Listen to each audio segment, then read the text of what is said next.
Hello and welcome again to another video. And as always, thank you so much for tuning in. I'm glad you're here. Now, today's video, we're going to look at the question, who built America? Now, for some of you, you already have the answer to that. And, you know, it's pretty simple for you. However, what this video is going to do is actually challenge you a little bit on that question. Now, before we even go any further, let me be absolutely clear. When it comes to reparations, I've made myself very clear when it comes to reparations as it pertains to Black Americans, which I am. When it comes to reparations, it is a specific claim for a specific group of people. So this video is in no way, shape, or form going to leave back doors open for other groups to co-state their claim in the Black American claim. We're not even going there. Okay. So as this video progresses, I'll make that even clearer. So we're not going there when it comes to talking about reparations. What we're looking at is this specific question again, who actually built America? Because it's a little more details that we need to be very clear on. So I'm going to make this very easy for you to navigate in this video. So what I did was actually chaptered everything out for you so that, you know, it could be easy for you to navigate to, you know, to get to each part. Okay. So we have about the total of 7 chapters. So I'll go ahead and list them out for you. So the first chapter is my own roots. The second chapter is my understanding and agreement with the Black American reparations case. The third one is what is a tether and why do people use that word? The next one is defining determination and the impacts of determination on the brain. The next one is the builders, the building of a company. The next one is bricks versus the system. And then finally, building a legacy and controlling it. So without further ado, let's go ahead and get started.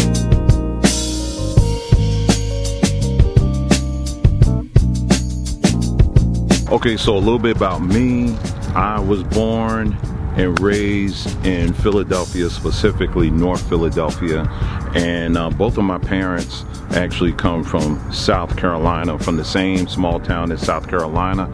And our roots can be traced all the way to the shores of Charleston, South Carolina, where African slaves were brought in by the boatload. So that's my history. My roots are here in America.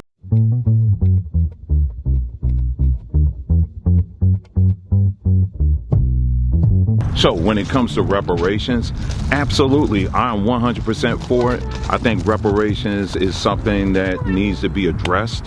I think reparations is something that is just logical, you know, because what the root of reparations is just simply that we as slaves were not paid what we were supposed to be been paid, or what we were promised to be paid, you know, for the labor that we were forced to give to this country to help build it. So, I mean, that makes a lot of sense to me. So I have nothing at all on the argument. I have no problem with the argument in of itself. What this video is going to address is this thing that I've been seeing that's kind of ongoing. As someone who really values, treasures, honors history, man, I really want to make sure that we're getting the story right. I take great pains in making sure of that here on on our own platform as well. So I don't like when we over exaggerate things. I don't like when we're blowing things out of proportion and all that. I'm about making sure that we get the story right.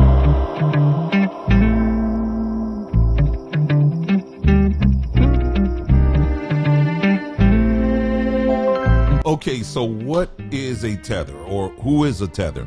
Now, some of you may have heard this term thrown around on social media, maybe you have not, but I'll just tell you. Basically what it is it's a word that's used to denote somebody or to describe somebody as someone who has come into this country as an immigrant, be it legally or illegally, it doesn't matter, but they were not born here, or their parents were not born here.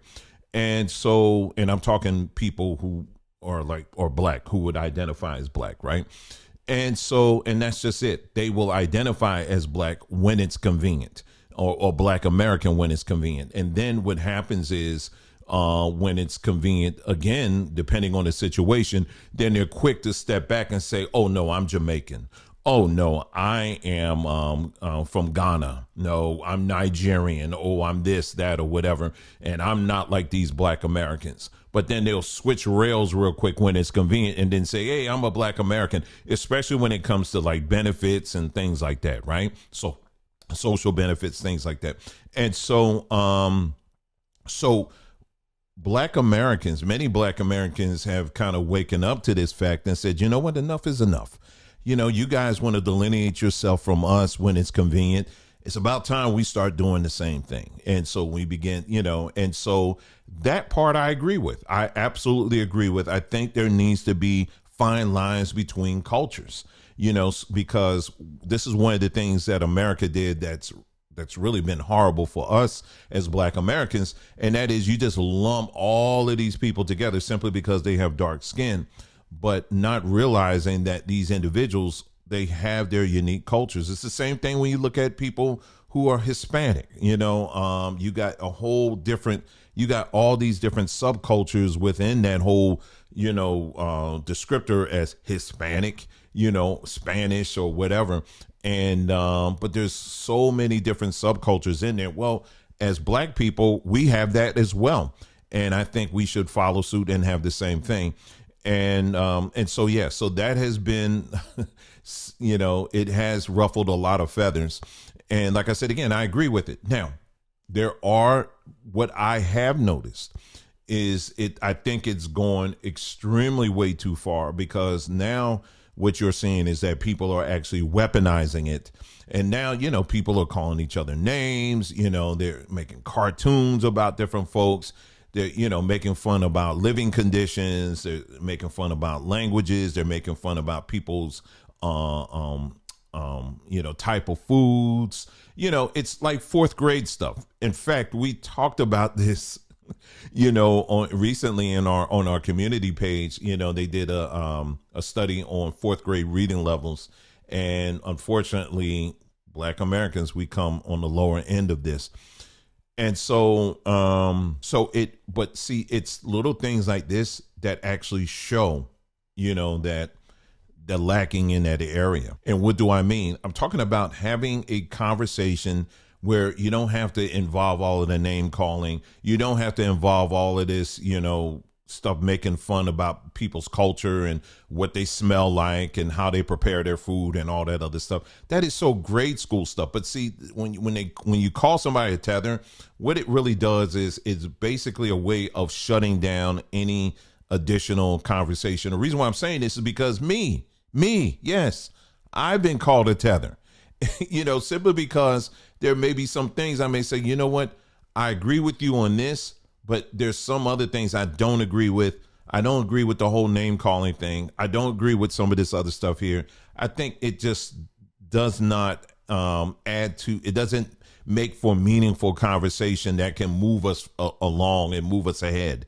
You know what I mean? And so it's little things like that if I don't agree with the mob that's leading this, then unfortunately you immediately get labeled as some type of tether, that you are an outsider. You're someone that was not you. You're hiding. Why are you hiding, yourself? Why are you hiding your true identity? Again, these are things that have been told about.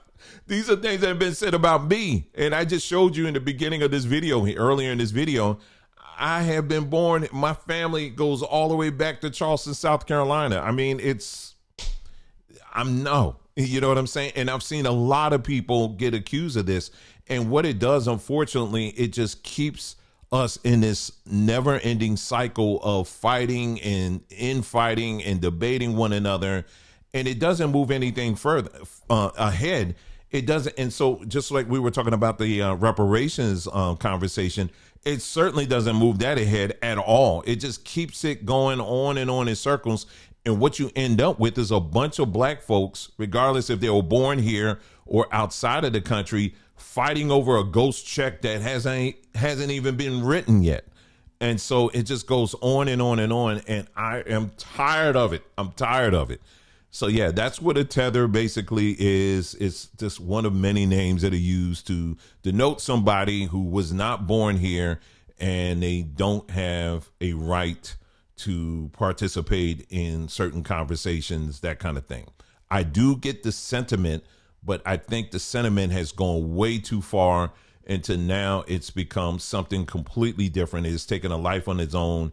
And I think we're doing more damage to each other than what the white man is doing as far as the name calling and all that other stuff, because we're not moving ahead when we do this kind of stuff.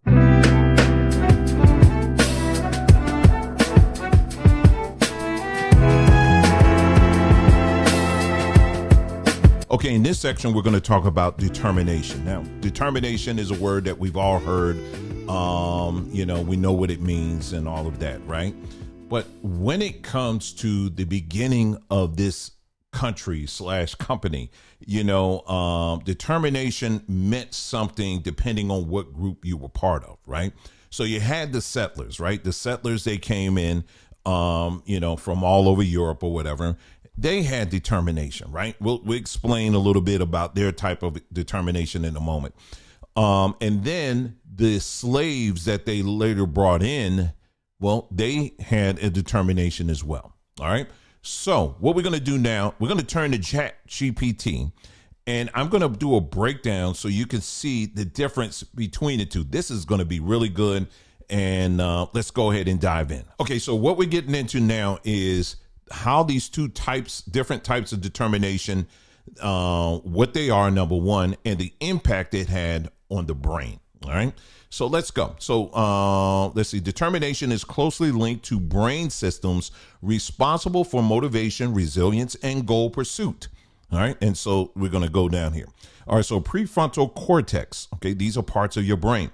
And that's going to be abbreviated PFC as we're reading it down here. Okay.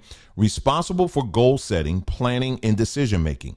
Clear goal-oriented determination activates this region consistently, reinforcing behaviors that align with achieving these goals. So when the settlers came into this country, they had a determination basically that was set on establishing a country that was going to have all of these things that they wanted to have, right? They were launching into the unknown. They were launching into a space that they knew very little about. And so with that, they had this understanding that, hey, listen, there's going to be fears that we're going to have to deal with. There's going to be victories as well. There's going to be some people that we're going to lose that aren't going to make it. And so they already understood all of these things, right? And coming into this country. So that's the settlers. That's the determination that they had, because they were determined, regardless of all of that, that they were going to establish this country. Okay, so the next one is dopaminergic system.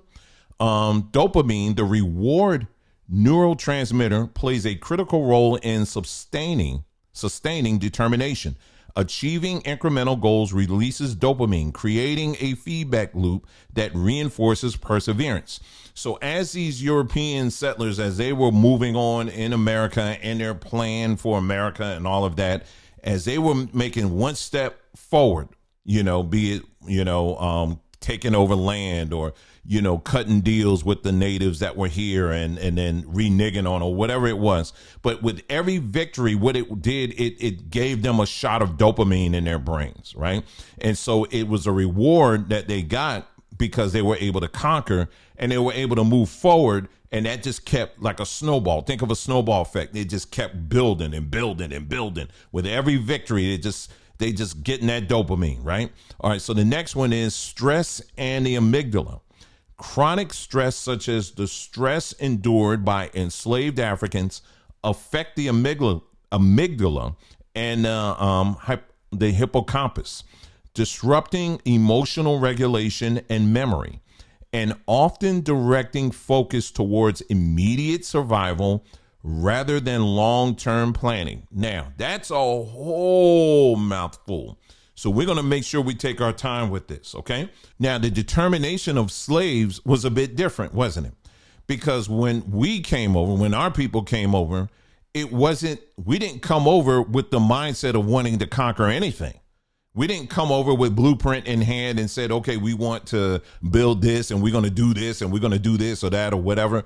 We didn't come over with any of that. We were slaves. Okay. So our determination was about what? Survival. Okay. And that's a big difference. Now, when you are determined to survive, well, what happens is that activates another part of your brain, which we're talking about here. All right. We're talking about the amygdala. All right. And hippocampus. All right. And then we'll read that again. Chronic stress, such as the stress endured by enslaved Africans, affect the amygdala and the hippocampus, disrupting emotional regulation and memory, meaning that there's nothing slowing. It's nothing regulating your emotions. You're just all over the place because you're stressed out. Right. And memory, very key. So when you're just stressed out, you begin to forget things. You begin to forget where you came from. You begin to forget who you are. You begin to forget the abilities and the talents and stuff that you once had. All of that goes out the window when you're stressed out, especially like the type of stress we're talking about with slavery, right? And often directing focus towards immediate survival rather than long-term planning. So we were not given any place to do any kind of long-term planning. Why? Because we were brought here to be laborers. We were brought here to work. We were brought here to fit a piece in a much larger system. And so from day one, when we came over here, our determination was just based off of survival. It was always a survival. Making it. Can we make it another day? How are we going to make it? Okay, well, we ain't got food. Okay, well, we're going to have to put something together. What about clothes? I don't know. We're going to have to figure this out real quick. And then, but since that time, you can see how this type of determination is still with us even to this day. Okay, so this next part here, number 2, it kind of elaborates on what I just shared with you. So we'll just go through this real quickly, okay? Historical and psychological context. Settlers' goal-oriented determination. European settlers came to the Americas with the goal of expansion and dominance. Their determination to build societies modeled on their European origins involved collective identity, a shared vision of cultural and societal dominance, strengthened group cohesion, and provided clear goals. Next point is societal systems, the creation of legal, economic, and social frameworks that reinforce their goals. And then number 3, reinforce narratives, positive feedback loops, example, accumulating wealth, expanding populations, validated their determination and helped sustain generational goals, right? So that's what they came with starting here in their mind, right? That was the determination that they had. And then now when we get to enslaved African survival-based determination, well, let's read about that. For enslaved Africans, survival was the immediate goal, right? Physical survival, escaping brutality, maintaining physical health, and avoiding death.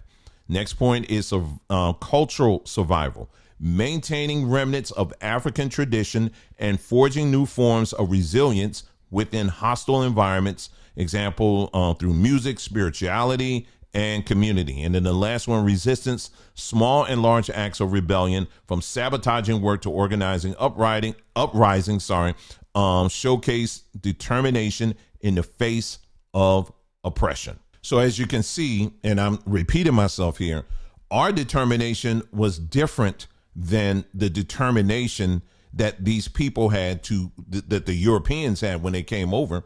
Their determination was to build and to expand. Our determination was to survive.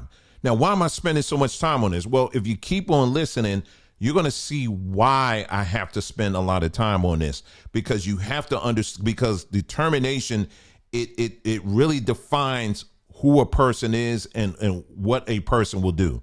And so you'll see this happening even to this day when it comes to this type of determination of survival and all of that. You remember in this recent elections, you had people like Joy Reid and other people's out here saying that, if you don't vote, this is what's going to happen. You have people saying if you don't vote, they're going to put you back in chains. You're going to be back on the plantations. People are going to die and all of this other stuff, right? And they were saying all this stuff to black people. It was always like, if you don't vote, there was some tragedy that's kind of waiting for in the dark corners somewhere of society, waiting to pounce on you if you don't vote a certain way. Now, if you ever wondered why that seems to always work with black people, I just told you. Again, it started all the way back then during the slavery. Is that our determination to move forward was rooted in the tyranny of the urgent. It was rooted in fear. It was rooted in, you got to make a decision now. You got to hurry up, and so that is a pattern that has gone with us from one point to another, to another, to another. We're talking right now. Now we're in 2024, and it's still something that they use to control people. And so you're going to see how this impacts on how we build, how we expand, the belief that we can do something. You know what I'm saying?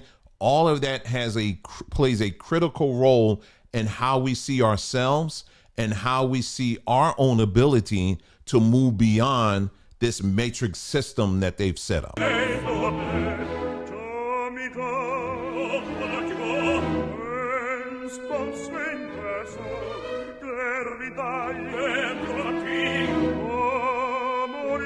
Now, when we think about Rome and British, right? These are two empires, two ginormous empires. Well, these empires, they actually use slave labor in order to grow and to expand. However, when you look at history, you will see that historians will often say the Roman Empire, right? They will often say the British Empire. They never mention the slaves. Who gets all the credit for the growth and the expansion of these empires? It's the Romans. It's the British. They're the ones that get the ultimate credit for it. Why is that? Well, it's because of the fact they are the ones that designed the system, right? They designed the system on what this empire was going to look like, how it was going to grow, how it was going to interact with other parts of the empire, all the pieces that you need in order to establish a civilization. It was the Romans and the British who designed all of that. And in order for that to be built, they needed slaves. They used slave labor in order to get this accomplished. So anyway, it's kind of like this. Jeff Bezos is credited as the founder of Amazon, right? Right. Okay. So anytime you hear Jeff Bezos, and I'm just using him as an example. Anytime you hear someone like a Jeff Bezos or any entrepreneur that has has successful businesses, what is it that is often said, when they're telling the story? They will say that, hey, I built my business. I built the business. I built the business, right? Now, do we know, did Jeff Bezos alone go in there, and is he driving every truck? Is he packing every truck? Is he packing every order? Is he doing all that? Of course not. But what he did do is put together a system, right? He put together a system that clearly works and is working quite well. Now, that system needed workers and needed laborers and needed people to help put that thing together. But ultimately, he is the one that built the system, right? So when they're telling the story about Amazon and how it got quote unquote built, the reality is that the laborers do not get the credit for actually building the whole thing, even though laborers were needed to build it. Do you understand what I'm saying? It's ultimately the person who built the system. Well, why am I going through all this? Because when you think of America, for example, America is a system. Don't believe me? All you got to do is look it up. It's called America, Inc., the United States of America, Inc. It's an incorporation, all right? And so it's a business. So we did not, when we came here and we were brought here as slaves, we didn't come here with the intention on building a system. We didn't come here with blueprints. We didn't come here with, like, okay, now what we're going to do is we're going to build a bank over here, and this bank is going to talk to that bank, and that bank is going to talk to this bank, and all of that, right? Or we're going to build a military, or we're going to build a hospital, we're going to build this. We didn't do that. Now, did we come here with skill sets? Absolutely. We came here with a lot of skill sets. So absolutely, if someone were to ask the question, as we're asking right now, did Black Americans help lay the foundation of America, Inc.? The answer is very clear. Yes, we did. But did we build the system that this needed? That's the question that we're here to try to answer that. Okay, so let's take a look at this. So here are the main pillars that you need in order to build any kind of functional civilization, right? So we'll just go through this very quickly, okay? So anyway, number one, stable governance and legal systems. Number two, economic systems and trade. Well, let's take a look at that a little bit. Resource management, efficient use of natural and human resources to sustain the population. That's right there. We're going to put a star on that one, okay? I'll read it again. Resource management, efficient use of natural and human resources to sustain the population. The next one is commerce and trade. Mechanisms for exchange of goods and services, including markets and slave routes. The next one, and trade routes. Sorry about that. Not slave routes, trade routes. Well, they probably did that too. Anyway, currency or barter systems, a standardized means of economic exchange. And then now we get to infrastructure. Let me read that one as well. Physical infrastructure, roads, bridges, waterways, and transportation systems to facilitate movement and communication, technological advancements, tools, machinery, and innovations that improve living standards and productivity. Number four, social structures. We just, you know what? Just let me read through all of this, okay? Because all of it, these are very important points. Family and community units, basic social groups that ensure cultural continuity and support. Next one is hierarchies and roles, division of labor, social organization, and recognition of different societal roles. Next one, number five, is cultural development, art, religion, and philosophy, expressions of identity, shared beliefs, and moral systems that bind communities. Education and knowledge transfer, systems for learning and preserving information across generations. And then I can skip through the rest of these. I'm going to read them, but I'm not going to read the details here. Defense and security. The next one is health and sustainability, communication and language, innovation and adaptability. And then the last one is moral and ethical framework. Now, these are the things that you remember we were talking about earlier, that the settlers, the explorers or whatever, when they came over here, this is part of their determination. This was part of their blueprint, when they came to this country. All right. Now, where do we fit in on this? Right. Well, let's take a look here. It wasn't stable government and legal systems because we had no say in that. Right. Economic systems and trade, resource management, efficient use of natural and human resources to sustain the population. So I want to stop here because I want to emphasize something here. So if you are someone that is out here saying that we built America, right? As black people, well, we built America. Well, if you're saying that, then what you're also taking ownership of is that you also built slavery, the system of slavery. You have to take account of that as well. You can't just pick and choose the different things that, and just throw it all together and say, well, we built America. You didn't build this system of America, right? The system of America was constructed by these Europeans that came over here. They're the ones that built America, Inc. Your part in America, Inc., in the building of it, was in this piece here. You know what I mean? As far as bringing the labor to make this system work. Okay? This is a very important point here that I'm making, because did you build America? Did you help build this system? The answer is a resounding yes. You helped build the system, but you did not design the system. You did not build America Inc. All right. So it goes back to the examples I gave earlier with the other, with the companies and then even with the Rome and the British Empire, the same thing. Did they employ labor? Yes, they did. But at the end of the day, who gets the credit for that at the very top? It's the person or the persons at the top. They're the ones that get credit for it ultimately. All right. Let's move on here. Okay. Physical. Let's see. Infrastructure. What, in order for this infrastructure to be built, who did they turn to? They're laborers, right? The laborers didn't design this. They did. The laborers brought in the muscle, right? So social structures, family and community units, this system determined how our families were supposed to look.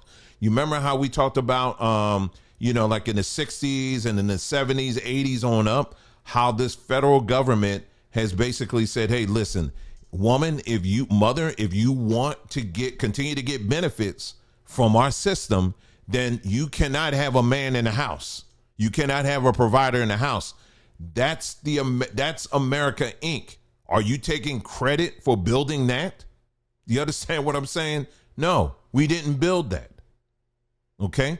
And so this is why I'm doing it, so we can see that, bring a little bit more clarity in building versus, what are we talking about when we say building? You understand what I'm saying? What are we talking about? We're talking about, when we say building, what we're talking about and how that ties into reparations is we were brought here to work. And even though there were times we were promised payment for that work, we never got it. That's where reparations comes in. And that's what we're saying, that yes, absolutely, that is a fair and honest claim and a truthful claim. We stand on that. But at the same time, what we're not going to do is we're not going to sit up here and say we built this system. We did not build this system, right? We didn't design this system, I should say, nor do we control it. All right, let's go on and see here. Okay, so cultural development, same thing. Art, religion, and philosophy, expressions of identity, shared beliefs, moral systems that bind communities. I'm going to get into that a little bit later, okay? I'm going to get into that into our next point here.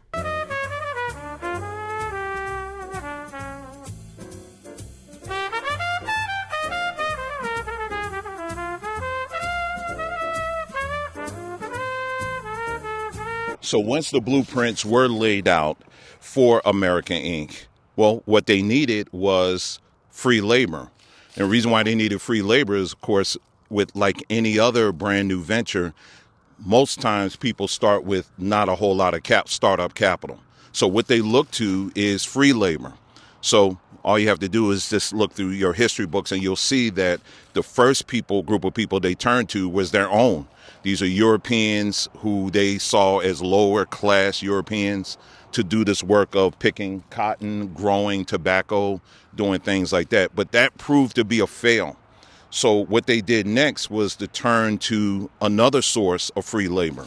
And that was primarily people from the continent of Africa. Okay, so when you look at the talents and the skill sets of Black Americans, it's a lot of them. We have plenty of them. I mean, when we were brought over, we've done videos on this where we looked at how, the skill sets that we brought over from Africa. And I know that triggers some people. I didn't come from Africa or whatever. Then you stay there. Okay. But for the rest of us, I'm talking to the rest of us. When the skill sets that we had that was used on plantations, all across the South, everything from ironwork, planting, of course, agriculture. It was making different baskets and hats and different things out of grass, and they still do that down in South Carolina. Pottery, sewing.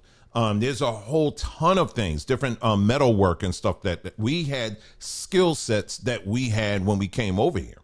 right? And then what are some of the other ones as well, besides those when you're dealing with trade? Well, singing, entertainment, arts, right? We have those skill sets as well. And those skill sets, because of this system, has been elevated to a place where these skill sets are known all over the world. So when you have different artists, singers out here, they'll come out and let's say they have their own unique style, a vocal style. They have their own, unique way of dancing, or maybe a certain type of clothing that they wear or whatever. And then you have people literally all over the world trying to mimic these singers and dancers and stuff like that come out of Black America. Well, that's good. That's a reflection on our culture and what we bring to the table. However, we don't control the system. This is a very important point. We don't control it. And why is that important? Well, it is very important. Right now, we've been having the same conversation for years and years and years about the music industry and how it really does not reflect the good parts of Black American culture. And you're seeing that more and more and more. And what that tells us is that we have the talents, right? We're glad of the talents. We like the skill sets, but the messaging and how it gets delivered and all of that, we don't really control any of that. It's all for the benefit of the system. So even though we're not in chains, even though we're not in the field, picking cotton and all of that, those skill sets that we have internally are still being used as bricks to continue to add to this system.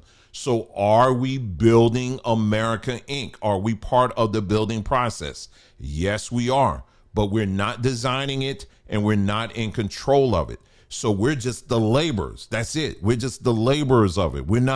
It's not something like, so when you listen to some of our people saying, we take great pride in the fact that, they over in China, they're dancing just like us. In Japan, they're dancing just like us. Or in Korea, they're dancing just like us. Or name the country, or they're doing this and that or whatever. They're all copying us. Okay, well, that's good.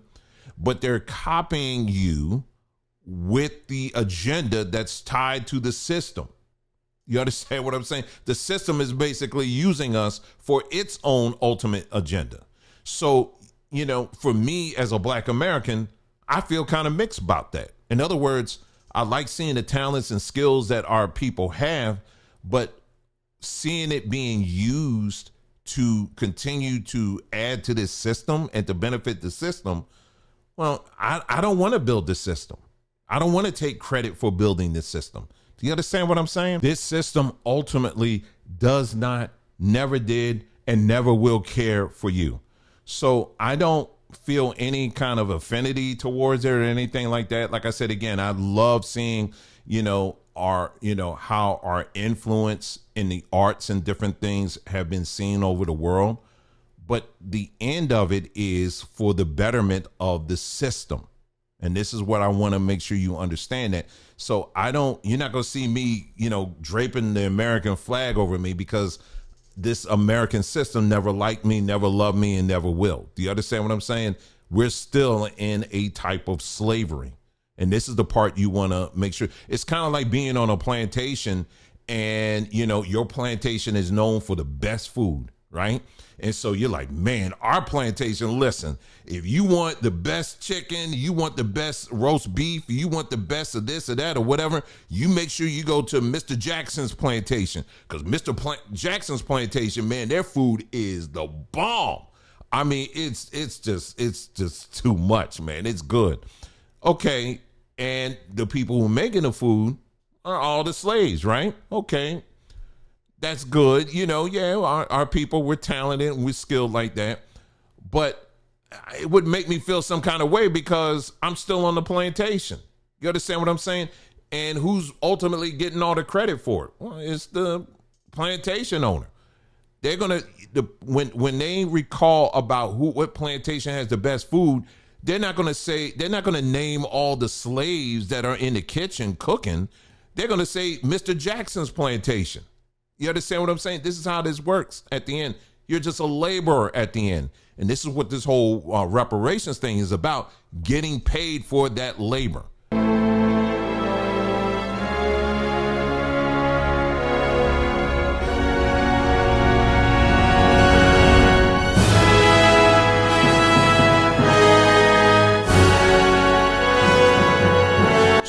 go from here? What should be our focus? Like I said, again, we're in this system, right? And that's just what it is right now. But what can we do as a people? Well, number one, and this is something I've been kind of staying on for, especially during these elections, is that we as individuals, okay, not so much as a group, but individuals, we have to learn to start separating ourselves from people who want to remain tied to this system. Do you understand what I'm saying? In other words, when I talk about reparations, for example, here's the other part of reparations, and this is a very key part. Again, throughout this whole video, I've made it very clear when it comes to reparations, the reparations argument, I am all for it. But I want you to hear this part of it as well. Okay, so the United States will give you money, right? They'll write a check for you and be like, here's your check for $10 million. We're just making up numbers here, right? Here's your check for $10 million.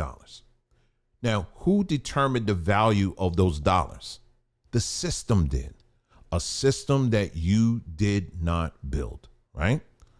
Now, how can I say that? Well, it's simple. Because the next day you find out, oh, the stock market, not only did the stock market completely crash, but the value of that dollar, the dollars that they gave you in that $10 million check, well, it's worthless now. It's complete paper. It's useless, right? So now they gave you something, but they have determined that it's not valued anymore. So what's happening is that we are still, even if they do give you the reparations money, you are still relying on them and trusting on them to make sure that the value of that money and that reparations money still maintained so that you can do whatever you're going to do, unfortunately, within their system, right? I mean, it's just what it is, right? And so now they're moving from away from the paper money, as they've been doing this for years, to going into digital. So let's say fast forward, we go completely digital, everything's crypto, whatever, right? And now you're in a situation where they can have even more control. Well, let's say, for example, if you want to buy land somewhere and you're like, okay, I got my $10 million in crypto coins and I'm going to go and buy some land. So you go getting ready to buy land, but now they got even more control where they can hit a button and say, well, wait a minute now, did you read the fine print? Because this money can only be used for this, this, and this. You can't buy land. We don't want you buying land. We want you to stay right in the same area. That's it. So you got a lot of money, digital money, but we can control even more on what you can and what you can't do with that money. And this is the catch that I've been like pounding the pavement on for years now on this, trying to get our people to understand this. It's not that reparations isn't a good argument, is a fair argument, and is an argument that should be made. That's not it at all. It's about getting to a place of ownership and control ultimately. And this goes back to a video that I did recently. Our current middle class as Black people, a good percentage of that middle class, when you're looking at the DC, Maryland, Virginia area, a good percentage of our middle class as Black Americans resides in that area. And a good percentage of them are employees of the federal government. So if the federal government was to say, you know what, we're going to do these massive cuts, as they're talking about doing now with the Trump administration, guess what's going to happen to the middle class, the Black middle class? It's going to eventually collapse, right? Well, it's the same thing when you're thinking about reparations. They give you that, but we're still ultimately relying on them. And what I'm saying is the purpose of this whole video is to drive you to the point where we have to get to a place where we're not thinking about them. We're not hitching our wagon, if you will, on this system at all. Now, there's some things we're still going to have to rely on, for some needs or whatever. But for the most part, we have to begin to get a mindset of building a legacy, right, that is not dependent at all on this government. You understand what I'm saying? So again, I have to keep saying this over and over again. I'm not saying that the money isn't owed to you. Okay. We're saying that, yes, reparations, that is a true statement. I mean, it is a true argument. I am saying it. Okay. We're not going, we're not abandoning that. But what I am saying is I want you to think a little bit further than that, because by getting that, they still ultimately control you. So is your goal to be rich on the plantation, or is your goal to be completely independent of the plantation?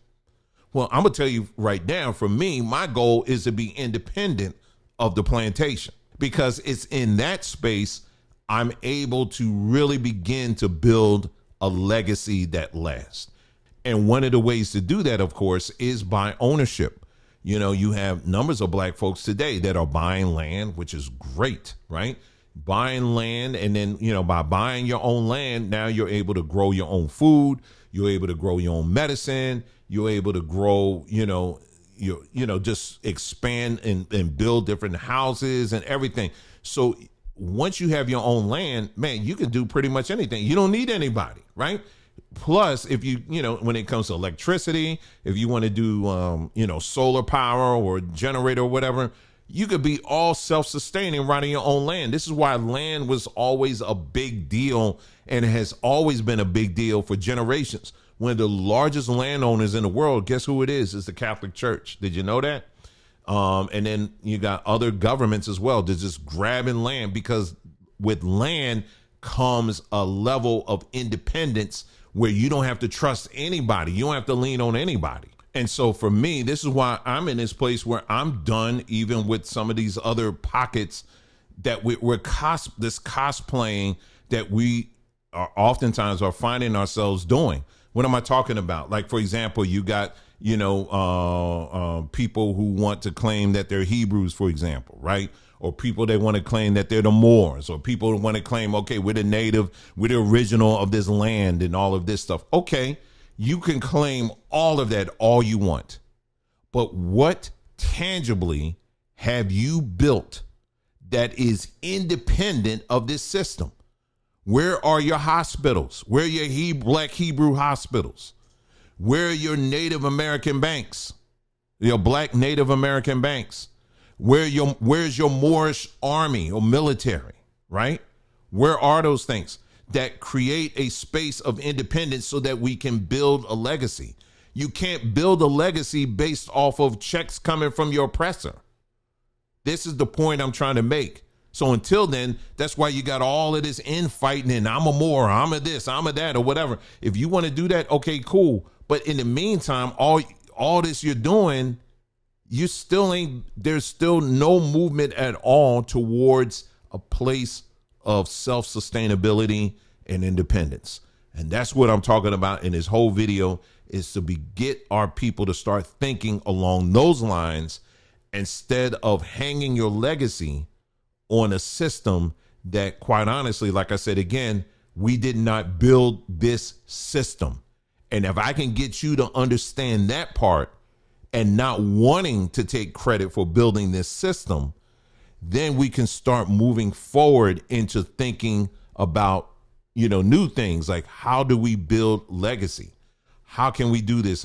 What are the practical steps to do that? And that's what the purpose of this whole entire video is, to get you to start thinking along those lines and starting to want to do away with wanting to still stay attached to this system. So again, I hope you got something out of this video. I know it was a lot, but I really wanted to take my time with this video and kind of go through and explain some of these things so that we can begin to start thinking new ways in moving ourselves as individuals forward. And then whoever else is willing to come with us, well, they can come along too. But you can't come along if you still think in the old way. All right. So that's how we roll in here. So again, thank you so much for tuning in. You guys take care, and I'll see you again soon.